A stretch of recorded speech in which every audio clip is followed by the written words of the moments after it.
Hello and welcome to the ninth episode of Sounds from the Pitch. And we have the same crew members from yesterday, Sanket and Ganesh joining us. And I'll begin with you, Sanket. You had called it yesterday about Pakistan. If they bowl first, they will not stand a chance because it would be very tough for them to chase anything with this Indian bowling lineup. So were you surprised by the decision that Sarfaraz took at the toss?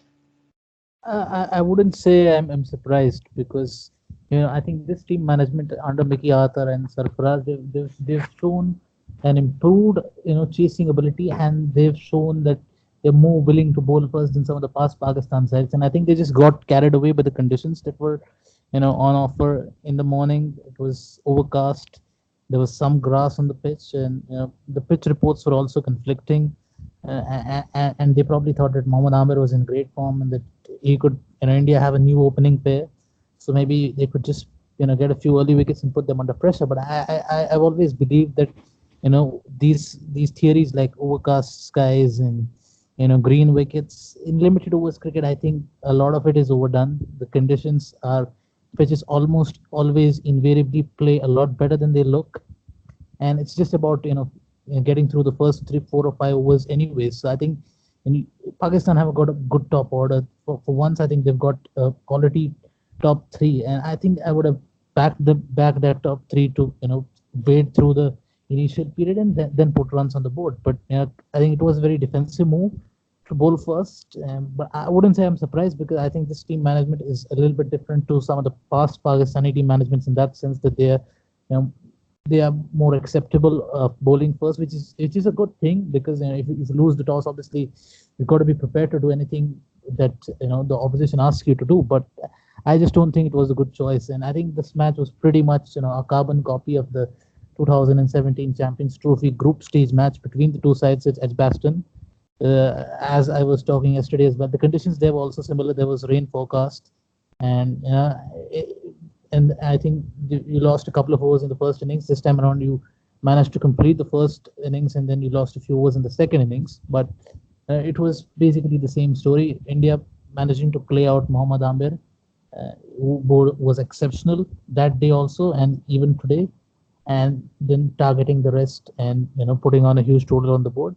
And Pakistan were never really in the chase, nor in 2017, nor today. It was a very very inspired performance from Pakistan. Yeah, just one more question to you before I get the other crew members in. Were you surprised by the selection because Pakistan went in with two spinners against an Indian batting lineup, and that selection was did raise a few eyebrows. And I think Ramiz Raja was visibly upset with the selection. It seemed as if in the way he was asking questions about the selection to Sarfaraz, it seemed like that. So your thoughts on that?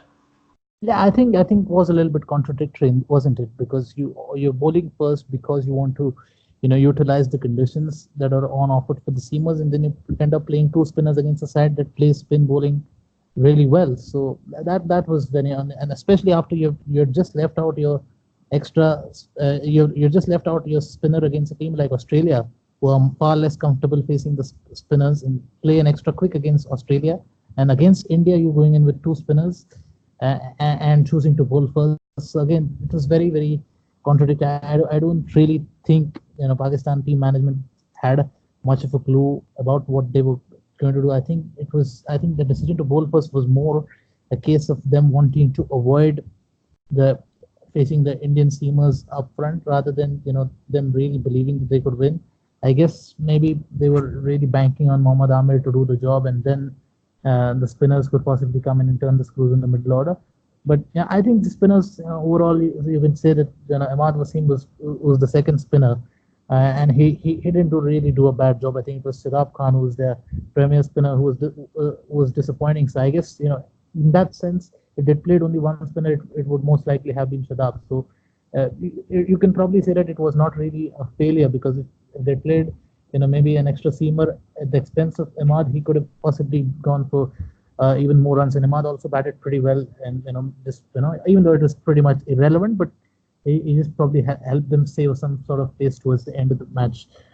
So yeah, I wouldn't say the selection has turned out to be bad in hindsight. But yeah, I think the tactics were certainly very baffling. Yeah, so the other selection I'll talk about with Vinod is that they persisted with Shoaib Malik, and I think it was expected that they would persist with someone like Shoaib Malik, and yet another failure for him, and yet another failure against pace for him. So, do you think this is the end of, like, has he played his last one day international? I hope so for the better of Pakistan's cricket going forward.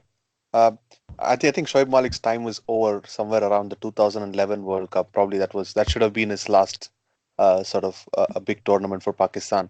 He's clearly struggled against pace of late, and India had Bumrah and Bhuvi and even Hardik. I mean, he even struggles with Hardik's hard length. So it's just baffling that you select a person who's clearly out of time in international career just because he has a good record against India. So and anyway, despite even if he had scored a 50, 60 today, it wouldn't have mattered anyway. So I think this is the Yeah, end for Malik. yeah, I think that is true. And also, like, I was reading a tweet somewhere where the Shoaib Malik has one of the five lowest averages in ODI cricket in England, and Malik has that, and Malik's name is there in it. So I think Pakistan, I think, went into this experience mantra and I think that is kind of backfiring. And even Hussein mentioned it in the commentary. Don't you think so? Yes, that as well. I mean, the commentators seem to concentrate on the fielding aspect of it because they are oldies and they have slow legs, to move around in the field. But that is less of an effect than what they actually contribute with, right? So the Shoaib Malik's main role is to be a batsman who can score, runs against a quality attack, which he can't obviously. So that was a really bad move by Pakistan, to be honest. Yeah, I mean, so let's talk about India for a few minutes. And I think, I mean, we Aditya, just had. just to just interrupt there, but I just read a very interesting stat that I had just retweeted on my timeline. But Shoaib Malik, of all the players who's batted more than 20 innings in limited overs cricket, in ODI cricket in the United Kingdom, there are only three players who average worse than Shoaib Malik: James Anderson, Darren Gough, and Graham Swan. So I think that says it all. Yeah, I think that, yeah, that says it all. That's true. That doesn't, it is not a good reading if you're a Shoaib Malik fan or Shoaib Malik. Um, So yeah, I mean, I was coming to India's performance, and we'll talk about Rohit's innings and India's batting, but I think one highlight was the spell of Kuldeep Yadav, man. I think it was so wonderful to watch, and it made such compelling viewing. And I think the pitch also suited him. So your thoughts on that? Yeah, yeah. He has Anyone of you, Vinod or Ganesh? Yeah, hi guys. Yeah, I think Kuldeep bowled exceptionally well. I mean, what it shows is, from an Indian perspective, I mean, they are willing to back even if he was like iffy in the previous two games. And if you see how Kohli persisted with Chahal and Kuldeep during the middle overs, even when Babar Azam and the other opener was playing very well, Yeah. I think India has pretty much plan A, plan B, plan C till plan Z, I suppose. So just the just just confidence. just one interruption there is like this is very uncharacteristic of Kohli, right? Because I mean, I think it is also with the fact that he has won the matches, but usually, like, I mean, one notices that just one bad game and he used to always drop Exactly. Exactly. Kuldeep. He chops and changes. And, like, I mean, if you look at the test matches in the past year, it has always been like there has been so many players changed and that kind of stuff. But realistically, the persistence, the continuation, the backing that the team management gives to these spinners, that clearly sends the message to the Indian fans and their opponents that they're willing to back the team selection they have done. And even today, the selection of Vijay Shankar, I was kind of tempted that they were going to go with Dinesh Karthik, but in hindsight, Vijay Shankar's selection proved to be a really good option today when Bhuvneshwar Kumar left the field after, like, in his second over.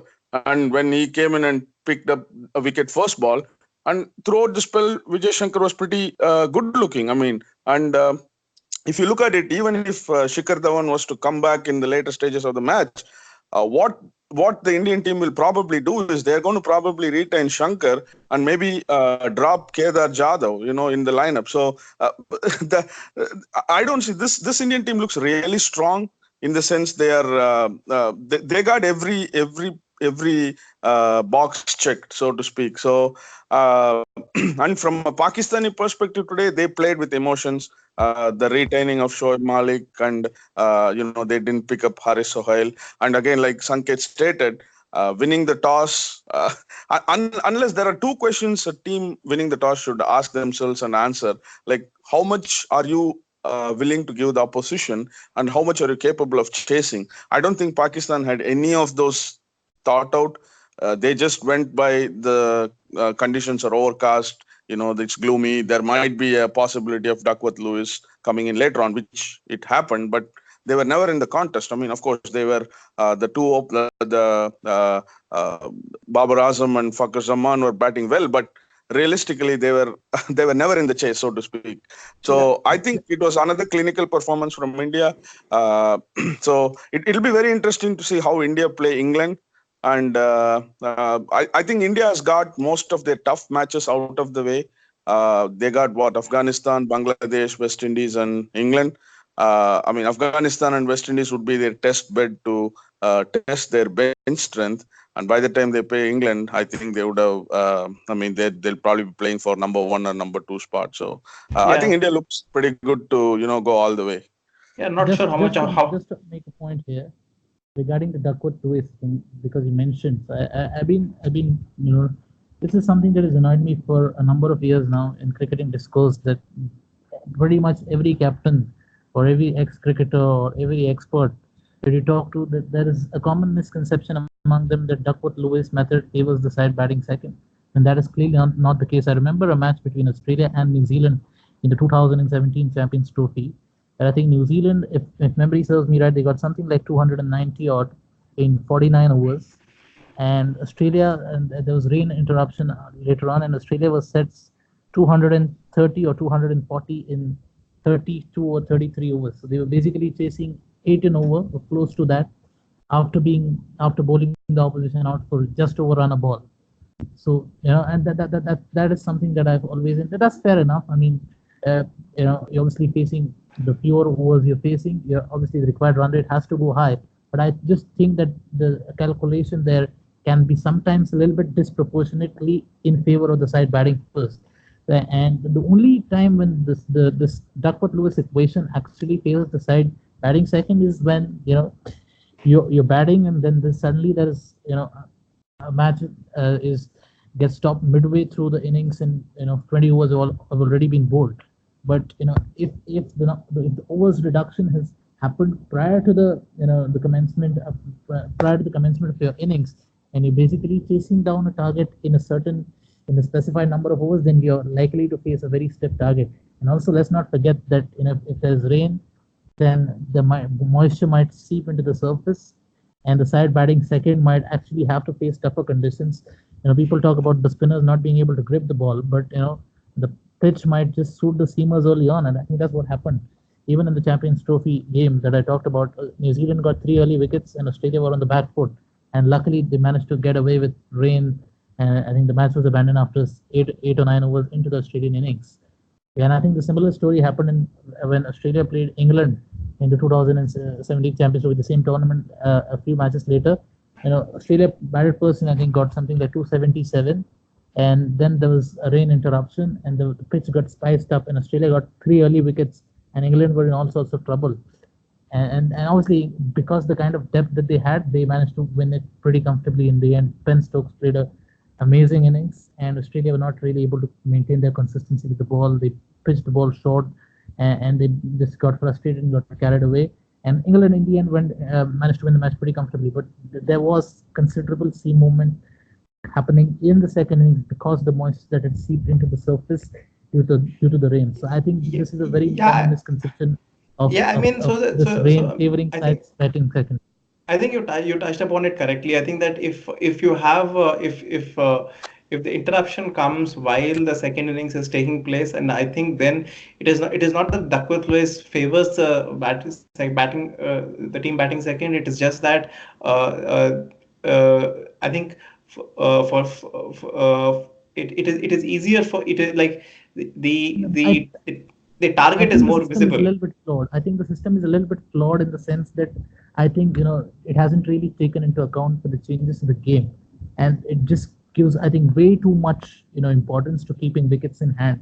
If Pakistan's Duckworth Lewis par at the end of 20 overs today, if they had not lost a single wicket, was 97, and they were that is less than 5 runs an over, and they were chasing close to 7 runs an over because they had 10 wickets in hand. So I think in that sense, yes, it does favor the side batting second. If you know the if Pakistan had batted 10, 20 overs for scoring 100 odd, and then suddenly the match got washed out, then yes, Yeah, you're probably at an exactly. advantage there. Uh, But you cannot be relying on that, because if Pakistan just keep batting for the Duckworth Lewis target, and then suddenly the match the full match takes place, and then you're suddenly playing catch up, and you suddenly need to score 13 runs in over in the last 10 overs. So I think just having wickets in hand doesn't mean that you're going to chase it down. So I think there are a lot of complications involved in it. So Yeah, I that's don't think it's a clear cut case of that's batting second being at an advantage. like, Personally, I think I would still prefer to bat first in these yeah, conditions. it all boils down to what Aditya said. So, well, I mean, the only thing is, like, while chasing, you have a visible target, rather than when you are actually bowling, you are really trying to take a wicket. Whereas when you are chasing, it's like it's I 10 think runs an over or that is increasing that is by that 15 that is runs. that is true for even for normal ODIs, isn't it? I mean, Correct, correct, correct. Yes, even for full 50 over matches, that principle applies. I don't think that should be a reason for opting to bowl first but that in has been Duckworth the Lewis trend. context. No, The, I Yeah, mean but that I think that the trend comes is actually the trend comes because of the point that we touched, that if the game is interrupted while the second innings is going on, that is why this trend comes or this perception that Duckworth Lewis favors the team batting actually, sec comes from. I think I just like to elaborate a bit more on this. I think we've probably wasted too much time on this, but I just think I need to put touch upon this, because I think this is a very interesting point, and something I think a major flaw of Duckworth Lewis that I came across a couple of years ago during the same tournament that I talked about earlier, the 2017 Champions Trophy, and it was indeed in a match involving the side that played today, Pakistan. So Pakistan against South Africa at Edgbaston, they they bowled first and bowled Pakistan out cheaply, I think for something just over 200. And they were chasing, and they had lost, I think, 2 or 3 wickets when rain interrupted, and Pakistan eventually won the match by, I think, something like 15 or 16 runs. They were ahead on DLS, and I think even if the full match had taken place, Pakistan would have probably have been favorites from the position that they were in to eventually face down that total. But there was a very interesting comment that I actually came across, while reading the Crick Info commentary for that particular encounter, and it was something like, I don't remember the exact numbers. I think I was just probably making up these numbers by myself, but I think the principle remains the same. So I think it's something like, if I think the target was something like 212, let's say, I think I'm just giving an example. I don't remember the exact numbers, and I think let's say it is a 49, let's say it's a 50 over match, and the Duckworth Lewis par, at the end of 49 overs, say, if you lost only 2 wickets, then or 3 wickets, then the Duckworth Lewis par is, if there is an interruption after the 49th over, is 189. So basically, you have to chase something like 24 runs in the last over. So Okay. just because you've got wickets in hand, this Duckworth Lewis system is now, putting you at an advantage. So this is something that these numbers I just made it up, but I think it's something similar that I encountered. That even if the target is basically unachievable in the final few overs, the system that we're talking about, this Duckworth Lewis interruption midway through an innings, and the targets that are calculated, they are just way too heavily weighed in favor of the side that has wickets in hand, and it doesn't really give much importance to the required run rate. Yeah. And that I find is something a major flaw in the Douglas Lewis Yeah. Stern system. I So think this is something I think the authorities to also look upon. But yeah, right now it's a very flawed system. Thankfully, it hasn't really affected much in this tournament. And obviously, we've had a few washouts, but I don't think DLS has played a pivotal role in deciding any of the results so far.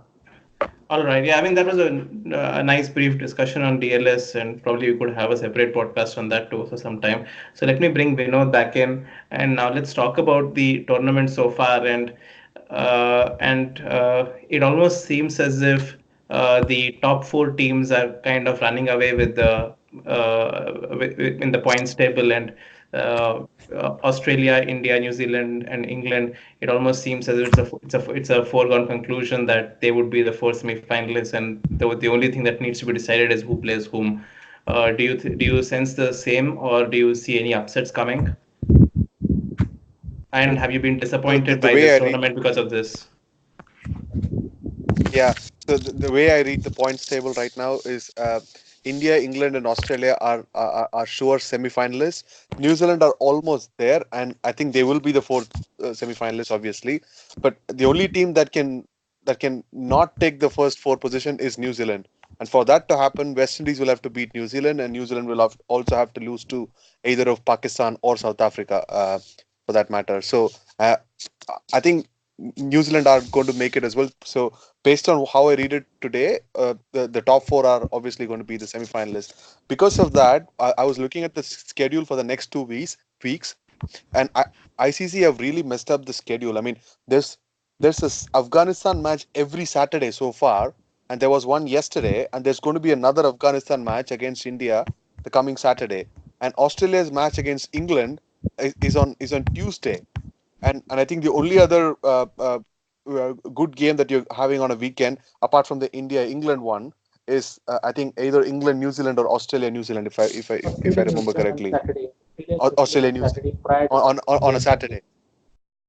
Yeah, I So mean, yeah, that's just ridiculous scheduling, in my opinion. And the rest of the World Cup, I think the interest will really dip, except for these matches that I can call out: Australia, New Zealand, India, England, Australia, England, and New Zealand, England. I think if West Indies cannot, come up the ranks and try to steal that number four position, the next 2 weeks or the entire group stage is now going to be extremely boring, except for these four matches that I called out. Yeah, the schedule for the upcoming week is very uninspiring. The weekend match, the Sunday match is South Africa Pakistan, and that is a match between two teams who are virtually out of the tournament. Pakistan still have Yes. some sort of a chance. South Africa also, mathematically they are in the contest, but realistically they are not really in it. Obviously, you cannot plan for these things in advance of which team is still going to be in the competition by then. But South Africa Pakistan is clearly not a Sunday matchup. It's not a bad matchup, but it's not your blockbuster matchup that you should be having for Sunday, So especially I when you I have I, I Especially when you have England Australia just a couple of days later. You could have easily just switched those two I- around. It's really baffling. Exactly. Or switch the India match around to Tuesday. India are playing Afghanistan. Why should you have an Afghanistan game every Saturday for the first 4 weeks of the tournament? That is just ridiculous planning. yeah, I think I agree with you that, and also this. I mean, this format has been put into question many times, and there was a feeling that a format like this, a league stage, would make for a more compelling viewing. But I think it is kind of proving to the contrary, because I think the difference in the quality of the top three teams, basically, that is India, England, and Australia, and the rest is so stark that it seems as if that uh, there's no scope for upsets coming through, and that is also a charm of the World Cup, in my opinion, which kind of is gone with because of this. So, do you I any of think you? I think the scheduling has a lot to blame for it because when you're talking about obviously I think we all knew that India and England were basically bona fide semi-finalists prior to the start of the tournament. Australia, I wouldn't quite put them in their class. I think I'll just elaborate on them later on why I'm still not really convinced by them. But I think all of us were pretty much in unanimity about India and England's status as the two clear front runners for the tournament. But when you're talking about the rest of the sides that are jostling for these other two semi-final slots, you're thinking about teams like South Africa. You're talking about New Zealand, and you just compare their schedules. South Africa had to face the two tournament favorites in two of their first three matches, whereas New Zealand got arguably the three weakest sides in the tournament to start off with. So I think that just clearly gave them a head start in terms of momentum. Whereas South Africa, they obviously have their own off-field issues to grapple with. The EB de Villiers controversy. Obviously, they've been very unlucky with injuries as well. And obviously, that loss to Bangladesh was obviously a bad loss. If South Africa had actually won that match, and if that West Indies match had not been washed out, and if I think they would have probably won that match as well, because the pitch would have really suited their fast bowlers at Southampton against the West Indies batsmen. So if that match had taken place, if they had not lost to Bangladesh, then South Africa would be one of the prime contenders for a semi-final spot right now, and it would be a really very interesting tussle for two spots between Australia, New Zealand, South Africa, and West Indies. But instead, what we have is basically New Zealand just running away because of their schedule. West Indies have been a little bit unlucky with the weather. Australia have also been quite fortunate with their schedule, because apart from India, the first six games were probably the easiest that they could have asked for as well. So yeah, I think a lot of it is down to scheduling. Maybe more balanced scheduling could have just made it a little bit more interesting. And obviously, South Africa, I think losing to Bangladesh, I think people probably didn't really realize the magnitude of that upset at that particular point of time. But I think that is one upset that is basically just completely torn one serious semi-final contender apart and basically just consigned them to the dustbin. So I think that has sort of hampered the competitiveness of the I think tournament. my opinion is, and Ganesh, you can also come in whenever you want. Is that one thing is, I think ICC and even the fans are kind of obsessed with the fact that World Cup is a means to decide which is the best team, which I think is not the Correct. point of the World Cup at all. And it's a very tricky question, yes and no. I mean, to echo both Vinod's and Sanket's point, the scheduling has been a little bit inconsistent. But if you look at it, tomorrow West Indies is playing Bangladesh, and if West Indies were to beat Bangladesh, then I think they still have a realistic chance of making the semi-finals. But however, Bangladesh have beaten West Indies of late. I mean, they have won like 7 out of their last 9 meetings or something. And if Bangladesh were to defeat West Indies tomorrow, West Indies are virtually out of the semi-final contention. And Bangladesh, they're not going to do themselves any favor. I mean, because they are going to play India, they are yet to play Australia, and they will have to play. I think they still have a game against Afghanistan, and even then, they are probably going to end up at 9 points or something. So, if West Indies don't win tomorrow, then we will have a long, drawn-out scenario where the rest of the group games or rest of the league games are going to be a little bit boring. I mean, we will have all the 4 semi-finalists already decided. Having said that, New Zealand had 3 soft games up front. They still have to play South Africa, Australia, England, and the West Indies. So, and of course, Pakistan too. So, out of 5 games, they will have to get like at least 2 games, and that's quite a possibility. But there is a good possibility they could lose all the 5 games too, or at least they could probably win just 1 game. So New Zealand are not yet in there, but they will probably be the 4th team. It'll all boil down to what happens tomorrow and what happens in the match between West Indies and New Zealand. I think it's next Sunday, and it's going to be a day and night match. So in Old Trafford. So I think that match will probably decide who is going to be the 4th semi-finalist, and that of course depends on what what tomorrow's results hold. And coming back to the format of the whole point, the whole problem is you cannot have everything, right? I mean, there like you want your India Pakistan match to take place in the World Cup for sure, because that gives you money.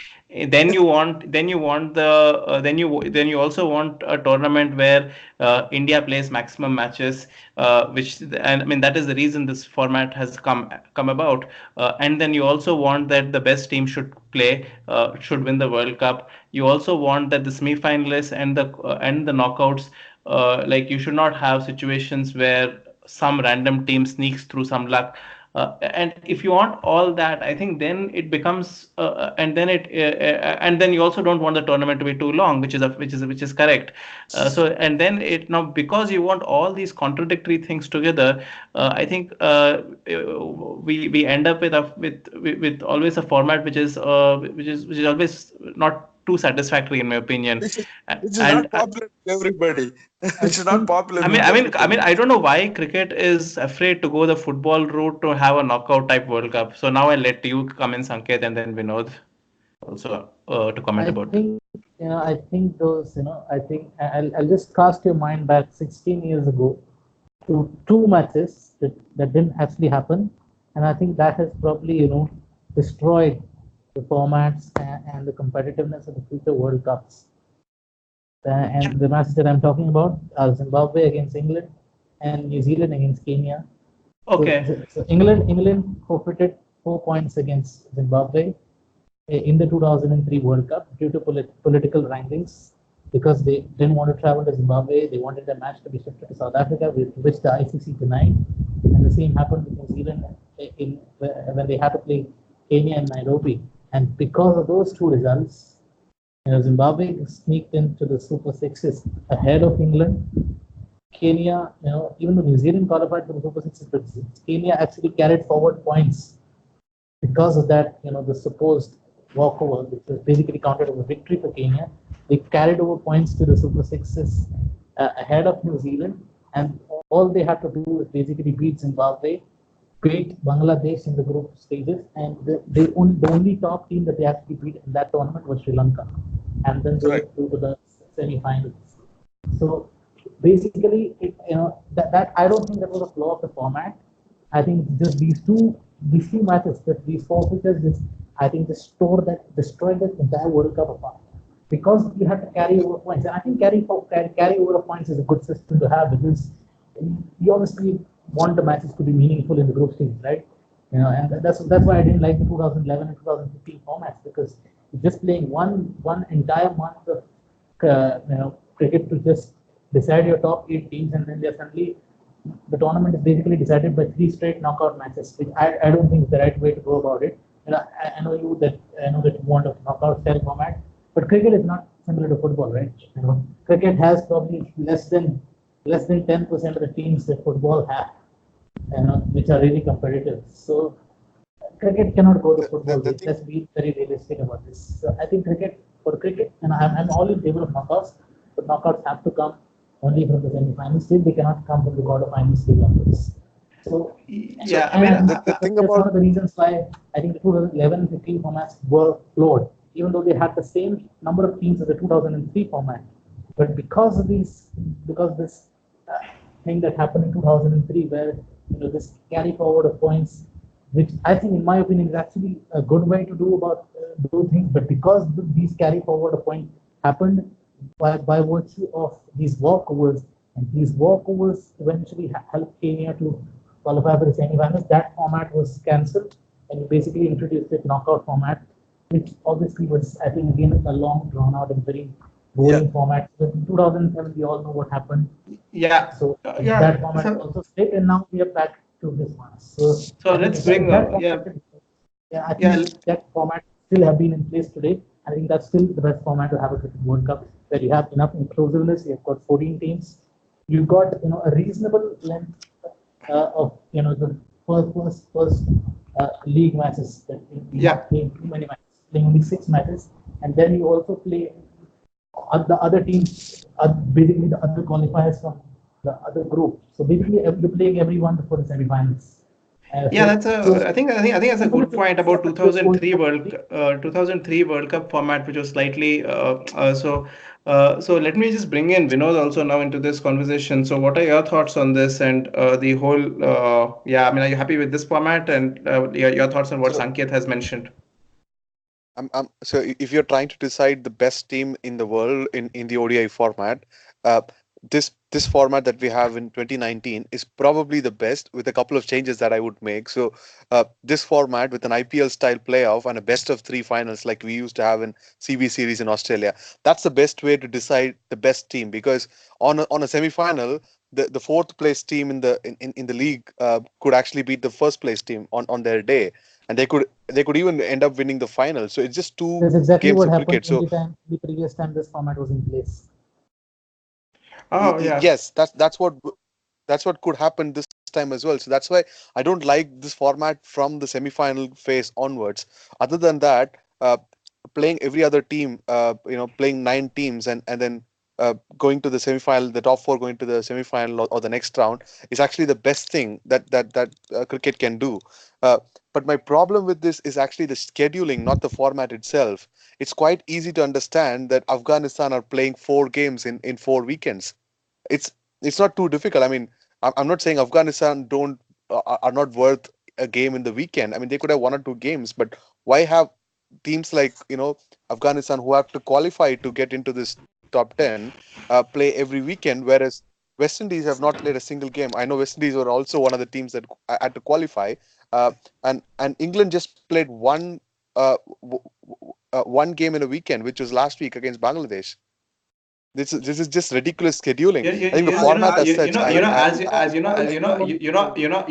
you were saying this, I just realized why this could be the reason, because England tickets are easy to sell anyway, and the TV revenue that comes from England, I don't think is too much, because have been reading a lot about how much the Cricket World Cup has been viewed in the UK.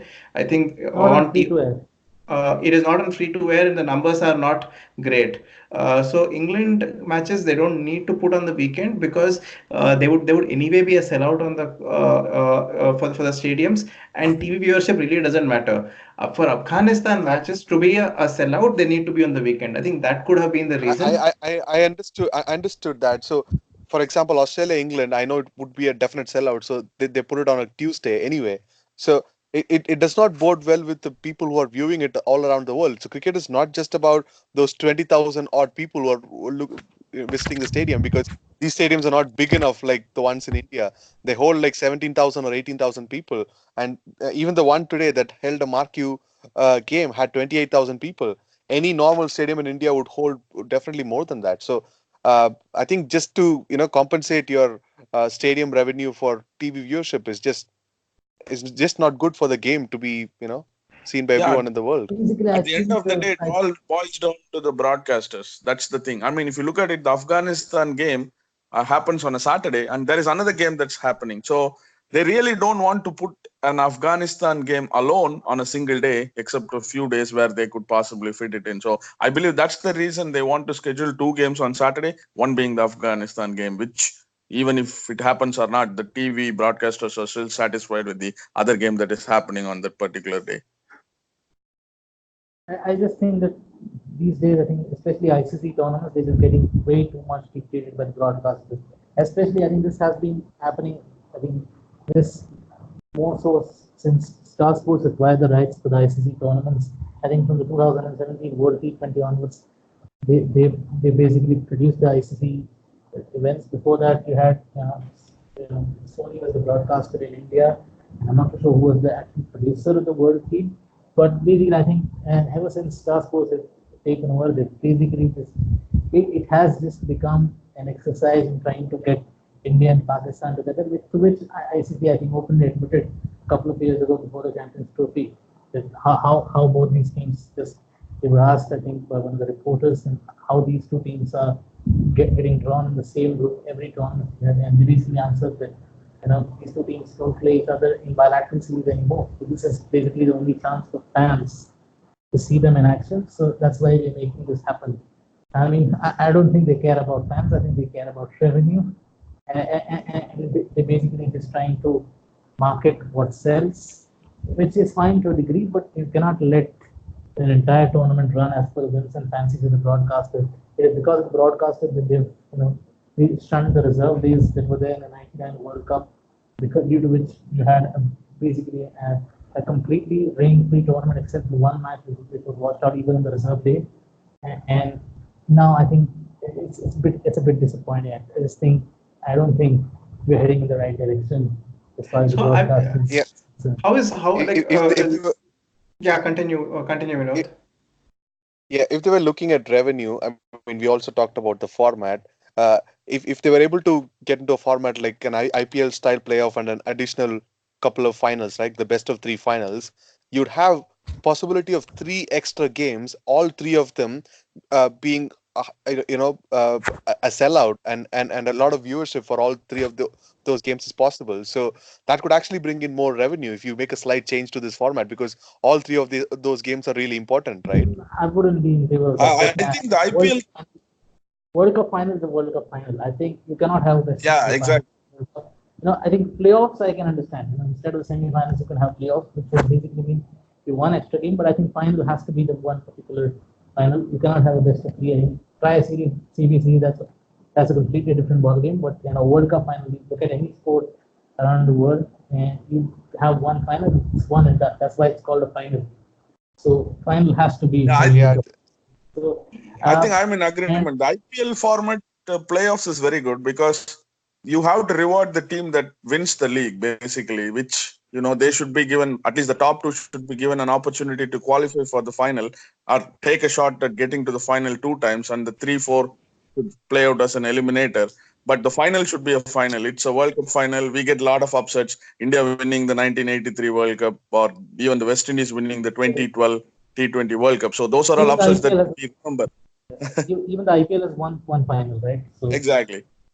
yeah. Yeah, I mean, Also, so just one more point on this. I mean, so like I have like I know I'm in a complete minority as far as like this idea is concerned, but I would want the Champions Trophy should be a league kind of a thing with just six teams. Everybody plays each other, and then the top two teams play the final.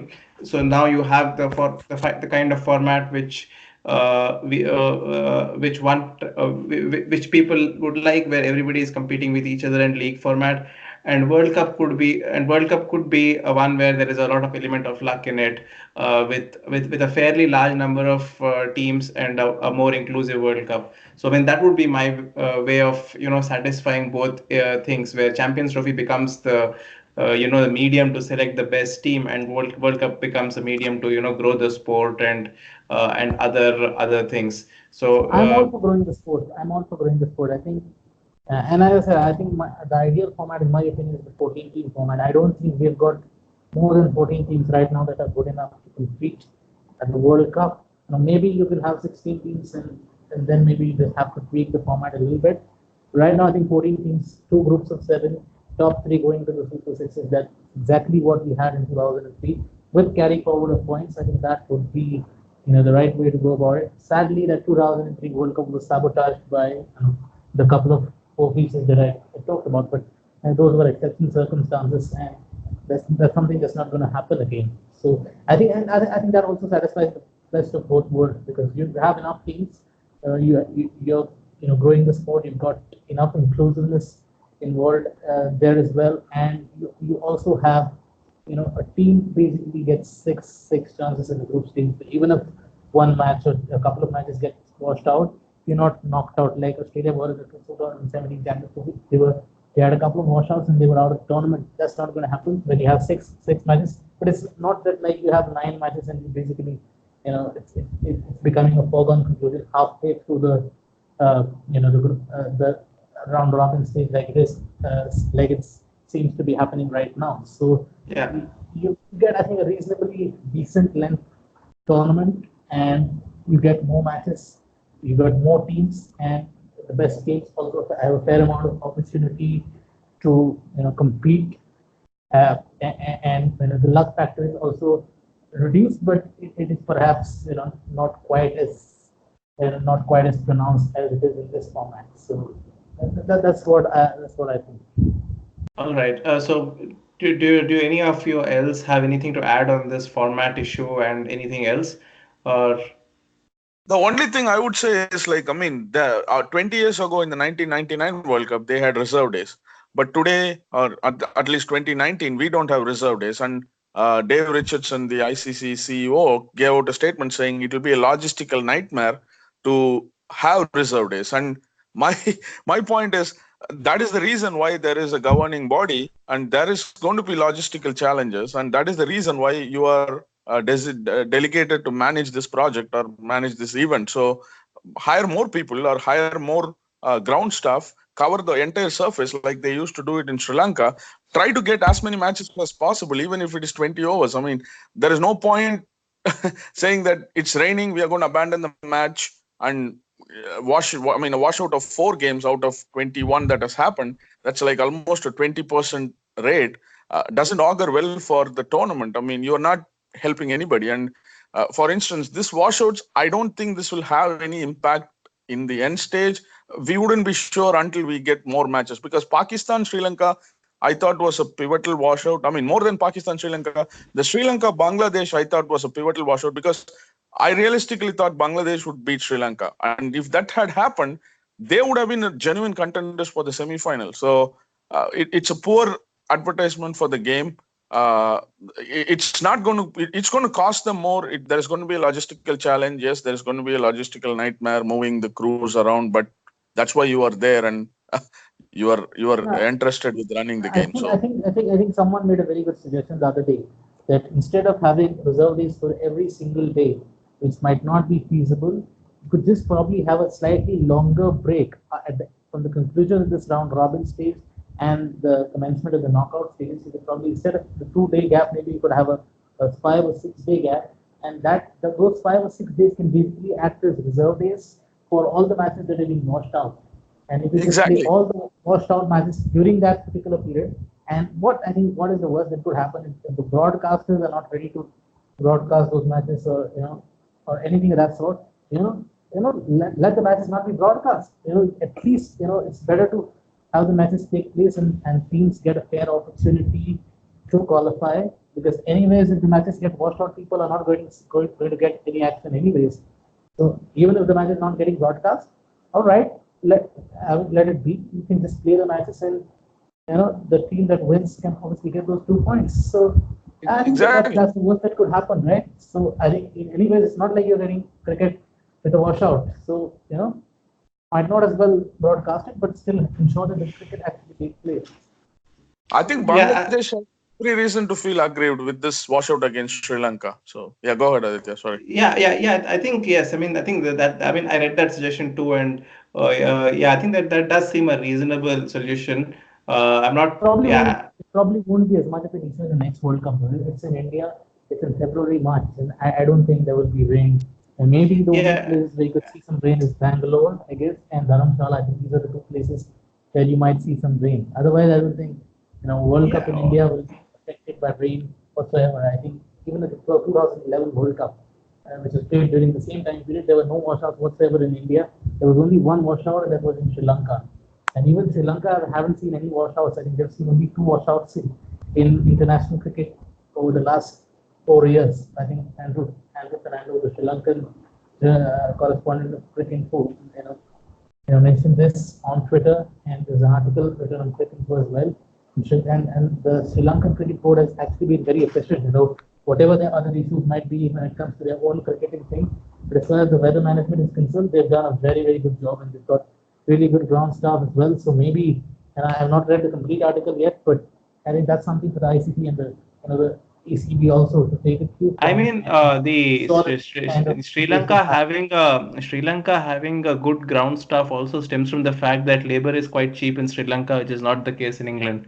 So, it has the, like, I mean, there is a reason why there are so many people ready to work in work as ground staff in Sri Lanka, right? So I think that kind of a smoke screen. That is a smoke screen given by ICC. ICC has billions and billions of dollars. So hiring a few ground staff, I mean, probably not more than 10, is not going to cost them a fortune. So that's just a smoke screen that was provided by someone. That's a ridiculous thing. I mean, why can't you hire more people?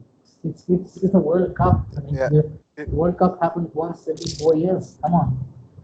This cannot be an excuse for matches getting washed out. The other thing is, the other thing that people don't notice, and it's probably rude to say it, is the ground staff in England are not as passionate as the ones in Sri Lanka. I mean, it's genuinely true. I mean, you could accuse me of being partial about the way they do stuff. It's not just the ground stuff in England. It's just that there's a relaxed and a laid out culture all over England, and the shops open up at 9 a.m. and they close at 6 p.m. Whatsoever happens, right? So I think it's just another day job for them. They don't really have to get the game on time. It's not their responsibility.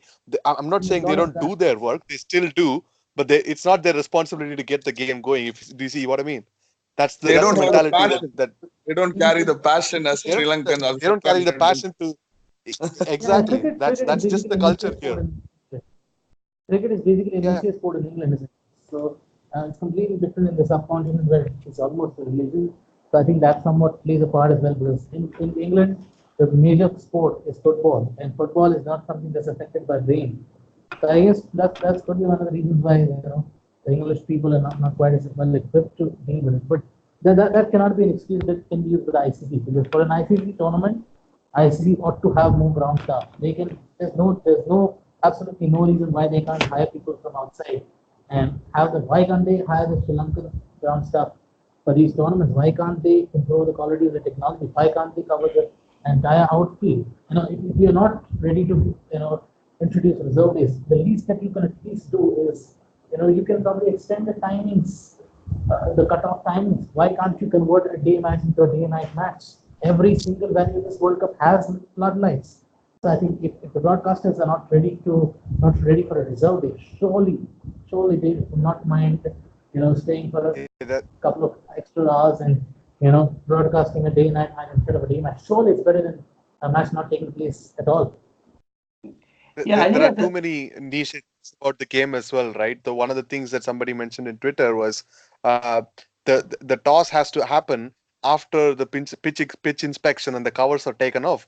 Why waste time doing that? Does a coin not spin inside a room, right? These are some of the things that are attached to the sport for a long time. yeah, Some of these things are beginning to change. I think that there's this one rule that you know that you have to take a lunch break at a certain point of time. So if the team has been bowled out for say under 100 and is the side chasing, even if they need 5 runs to win, you still go out for a lunch break and then it rains and the rest of the match is washed out. So these are the sort of things that could have happened. I think that has changed recently. That and the team are granted, I think, an additional 15 or 20 minutes to complete the match if they are on the verge of chasing the in target fact, down. in fact, despite having this, there was a farcical situation in the India Tour of Australia series in the second or third ODI where South Africa scored around 120 or something, and India. Uh, I think the changes came after that. Changes come after that, right? Okay, That was its century. That was its century. In fact, yeah, lots Yeah, of people were I thinking think at that time. what happened there was there was a cutoff point, and they went beyond the cutoff point for 20 minutes. And even then, I think the other team, I mean, India was not able to overcome the target, so they had to. I mean, they were forced to take the break. So I don't think anybody could have helped that scenario. But I mean, if common sense prevails, they should have just finished the game and walked off. But I think hey, it happened common even in sense the is 2015 World Cup between New Zealand and England. New Zealand had bowled England out cheaply for exactly 122 or yeah. something, and then Brendan McCullum just went berserk, and there was something like they needed something like less than 10 runs to win, and they went off for a break. So I know at least none these things haven't really affected the result of the match as such so far, and the teams have generally come back after the break and managed to finish off the match in any case. But just imagine a scenario where there's rain forecast and you just go off for a break and you come back and 20 overs have not been completed in the second innings. So basically, technically speaking, you don't have a game, and the chase target is not being chased down, and the match is treated as a washout. So, I mean, thankfully that rule has changed, and there's more flexibility now when it comes to allowing the chasing side a bit more time to chase down the target if they're closer to the mark. Because I think that's something that we I think also think the Australia-Bangladesh situation in 2017 Champions Trophy where you only forced 4 overs short. I might be biased here as an Australian fan, but I think that was a completely farcical situation where Australia basically denied a semi-final spot due to not being able to complete those 4 overs, even though they were well ahead of the what would have been the eventual target if it had been a 20-over match in the first place. So that's something that I see. I think they have got to be more flexible. This is one sport where weather plays a bigger role than in any other sport. So you've got to be more flexible with these kind of things. Yeah, I think that was yeah, that was a good discussion with yeah, reviewing the Pakistan match, India Pakistan match, and then talking about the format, and then the other things that have happened, the washouts, etc. So, if do you guys have anything else to add to this, or? I think the only thing is this week, the coming week is going to pretty much decide the four semi-finalists, and if couple of, I mean, the New Zealand South Africa game actually that's going to happen on Wednesday is going to be pretty pivotal too. So that game are in addition to the West Indies Bangladesh game and the West Indies New Zealand game in the weekend. I think those three matches will decide the fourth spot. And after that, then we will have to endure 2 weeks of pointless games, perhaps. And I, for one, hope that West Indies beat Bangladesh tomorrow, and then South Africa beat New Zealand, so that there is some level of interest for the rest of the matches. If not, we'll be in a situation where at least there is going to be the top four teams who have already peeled away, and then we have another set of six teams who will be playing some matches which would not have any consequence on any um, importance on who's going to be the four semi-finalists. So I hope some results go Can, that can, way so can, that we still carry the interest. Just to add something here, and can I I ask a mentioned this genuine earlier. question to Sanket? Yeah, Uh, Sanket, so Australia have got matches against New Zealand, England, and I was about to talk about Australia. South Yeah, go Africa, ahead. and, Yeah, and and South Africa, right? yes. And Correct. do you think it's possible at all that they could lose all three, and that just puts the Entirely. World Cup in a really yeah, that Entirely just makes the possible. World Cup really interesting because Australia might not make it if they lose all three. Entirely possible. Entirely possible. And that's exactly what I was going to say. I don't think Australia quite the locks that people think they are, because their schedule in that sense has been very similar to New Zealand. Out of the first six matches, the five matches are against sides of the Bangladesh match. If you take the five matches are against sides that they would have been overwhelming favorites against prior to the start of the match. The only match that they were underdogs in was against India, and they were beaten very comprehensively. So Australia is still yet to be tested, yet to prove themselves against a team of real quality. And even though South Africa have been struggling so far in this tournament, they definitely have the wherewithal. They definitely have the weapons to give Australia problems, because the problem when it comes to South Africa, they struggle against quality spin bowling. Australia don't really have a quality spin attack. Australia's pace-oriented attack is something that I think suits South Africa really well. And and one more thing, South Africa and Australia have obviously had a bitter rivalry over the last few years. So South Africa would basically virtually have nothing to play for by the time that match takes place. That would be the last match in the group series, whereas the pressure would all be on Australia to qualify, if assuming that they lose to New Zealand and England, which is entirely possible. And then if we could have a scenario where South Africa are playing without any kind of pressure, and they're playing with an added motivation to knock out one of their arch rivals, then Australia are the team under pressure and they have to win. And South Africa definitely have match winners like Quinton de Kock, David Miller, Faf du Plessis, Peggy Sorabada, and Nkini might be fit by that time also, Imran Tahir. So even though South Africa have not done well in the tournament so far, they have enough weapons to beat Australia.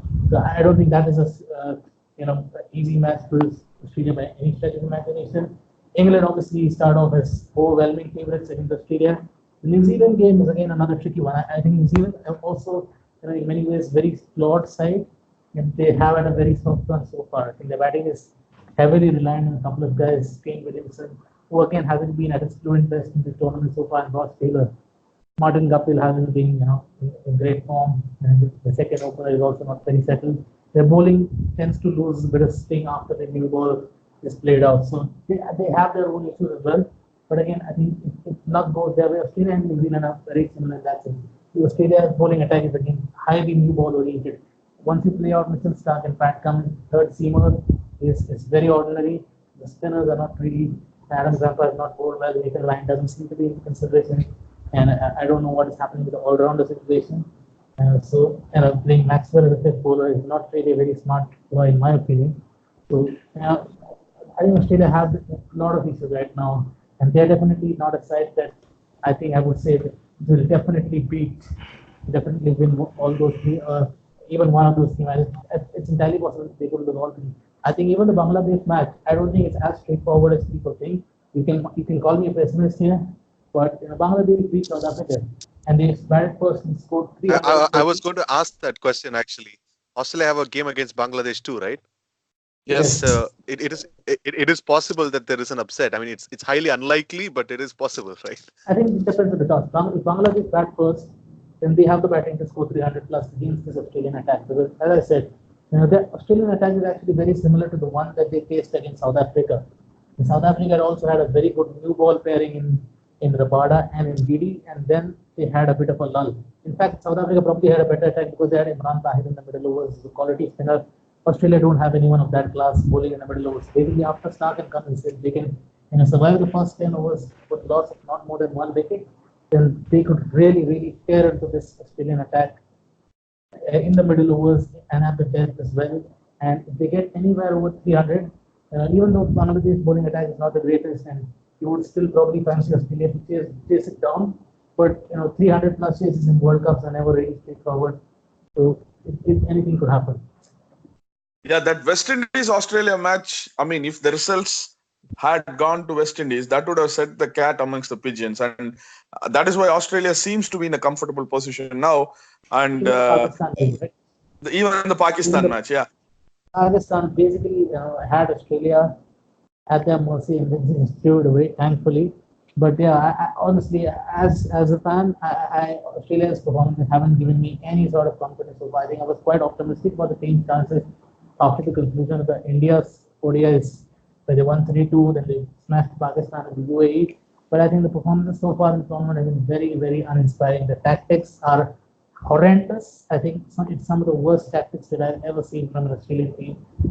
Even worse than what we had in Darren Lehmann. It is quite shocking because I've spent the best part of the last 2 or 3 years abusing Darren Lehmann on social media and wanting him to be replaced by Justin Langer. And Justin Langer came in and did a good job, I think. But now in the World Cup, everything just seems to be falling apart, even though the results might not suggest so. But I think this is a team that is basically, an accident waiting to happen the moment they come across a good side. They have to Yeah. sort out the bowling. I think they have got to draft Mitchell Marsh into the squad as an all-rounder. You cannot have Glenn Maxwell bowling 10 overs. Absolutely no way. And in addition, New Zealand has been kind of been very quiet, and New Zealand doesn't give me any confidence as well that they will be capable of beating all these teams like say South Africa, Australia, England, or even for that matter Pakistan. So New Zealand and Australia, like Sanket said, though the games they play will be very crucial. At the same time, the other results have to go a little bit in in what I think it should be going.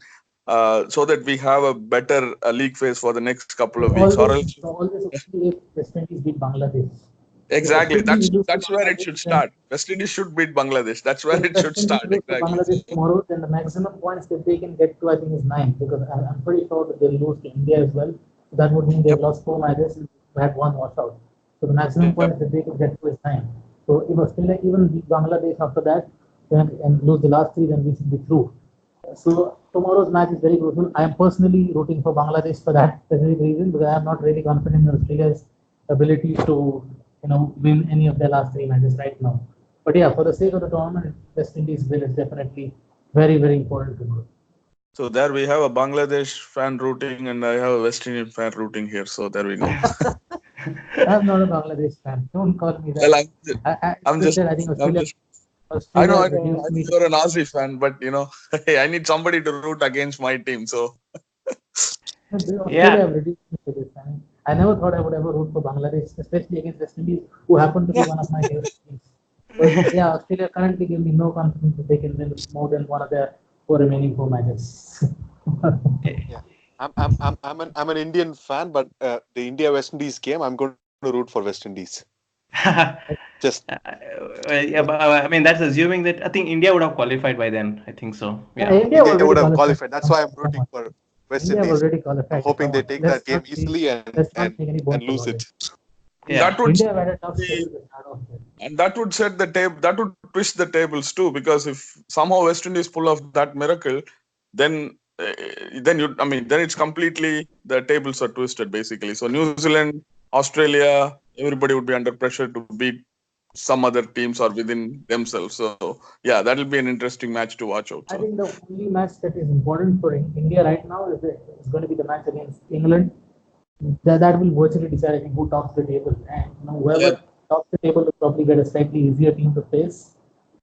So I think that's one match that I think India would be, really focusing on. I think the rest, I don't think they should have any problems. So, in all honesty. Yeah, I think that's kind of true, and yeah, I think so. Probably it's not all. It may not be a dull fest that is coming for next 2 weeks. Perhaps it might actually be a pretty close fought battle for the fourth spot, or I maybe think even in 92, despite all the criticism of this format, in 92 the fourth semi-finalist was decided in the final day. So yeah, Exactly. right now it doesn't really look all that likely. But we thought that even in the IPL, sometimes every year in this IPL we see certain teams, taking a surge and having a clear head start over others, and then suddenly these upsets begin to happen. And, almost always the semi-finalists or the playoff spots are decided almost always in the final weekend. So maybe, never know. Maybe for the sake of the Australian fan and the West Indian fan here, the last two matches are the penultimate match is the West Indies Afghanistan match, and the last match is the Australia South Africa match. So let's hope that Australia beats South Africa and West Indies beat Afghanistan to take the third and fourth spots. So. yeah.